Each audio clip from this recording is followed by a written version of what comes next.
কোনো প্রিপারেশান নেই। হঠাৎ করে আমাকে বলল, মা একটু রেডি হয়ে নাও, কয়েকটা জিনিস কিনতে যাব।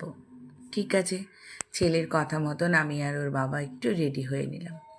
আর এমন কোনো বিশেষ একটা যে সুন্দর করে রেডি হয়েছি তাও নয়, নর্মাল যেরকম মাথাটা চুল আঁচড়াই সেরকমই। আর যেটাই একটা মোটামুটি একটা কুর্তি পরে রেডি হয়ে নিয়েছি। তারপর তো গাড়িতে উঠে বসলাম, কোথায় যাবি কিছুই বলছে না, চলছে তো চলছেই।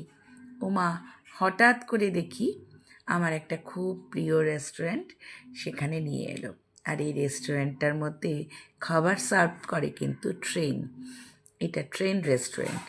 তোমরা যদি এর লোকেশন জানতে চাও তাহলে অবশ্যই আমাকে কমেন্টস করো, আমি কিন্তু তোমাদেরকে এর ডিটেলসটা দিয়ে দেবো কমেন্টসে, ফার্স্ট কমেন্টসেই দিয়ে দেবো।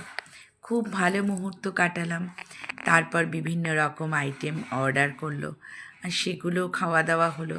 সত্যি কথা বলতে কখনো কখনো হয় না, হঠাৎ করে না বলেই যদি কিছু পাওয়া যায় সেটা কিন্তু অনেক বড় পাওনা।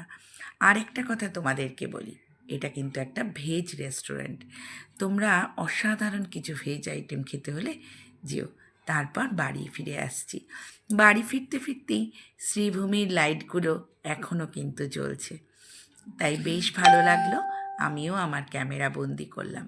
তোমাদের কেমন লাগলো আমার এই ছোট্ট মিনি ব্লগটা অবশ্যই জানিও। ভালো লাগলে একটু লাইক কমেন্ট শেয়ার করে আমার পাশে থেকো, অবশ্যই আমাকে পাশে পাবে। বাড়ি ফিরে আসছি, তাই সেই মুহূর্তটাও কিন্তু ক্যামেরা বন্দি করলাম। আজ এইটুকুই, আরও অনেক গল্প তোমাদের সাথে হবে। টাটা।